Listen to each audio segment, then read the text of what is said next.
Peter Obi declares support for Nigerian women. Nigerian women are more productive and less corrupt than men. On record from INEC, women represent 50.8% of registered voters, and the percentage of women in governance is abysmally low. We tried to correct it, the National Assembly is still on, that's the 9th National Assembly, by presenting bills to the National Assembly. The 5 bills were rejected. I want to ask you specifically, what will you be doing to change the status of women in governance, to ensure that women's political participation is equal to our votes? Because no politician, I know that as you are going around canvassing for votes, women, without us supporting you, you will not get elected. So what specifically will you be doing to ensure that there's increase of women's political participation? Thank you. Thank you. You know, I've always maintained that what we need to do is to look at people's past.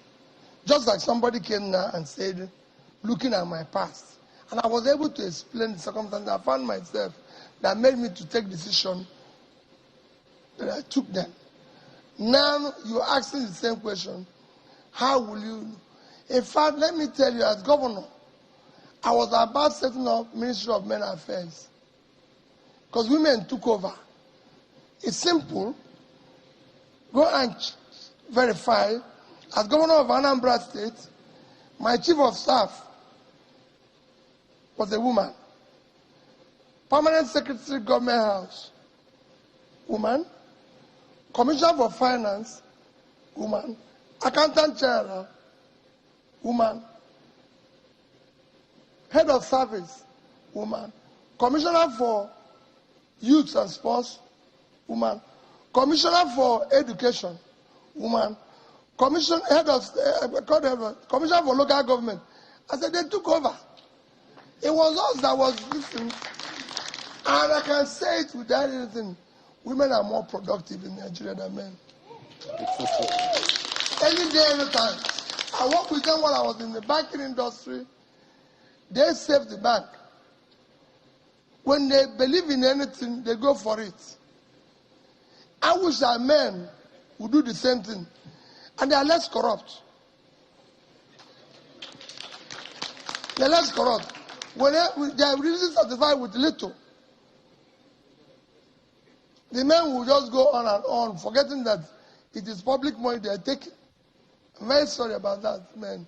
I'm one of you, but I have to say the truth of what I observed in the whole exercise. So, for me, this government is about women and youth, because we want to change the country. They're not going to look for me. They're not going to. And we're going to, that bill, you said that we're going to represent them. We're going to revisit it. It's very important. Bangladesh did it. That's why they changed. One of the fastest developing places today is Bangladesh. Prime Minister is a woman. Opposition party leader is a woman. Speaker is a woman. You know, when they're there, because they have children, they have families, they want to succeed.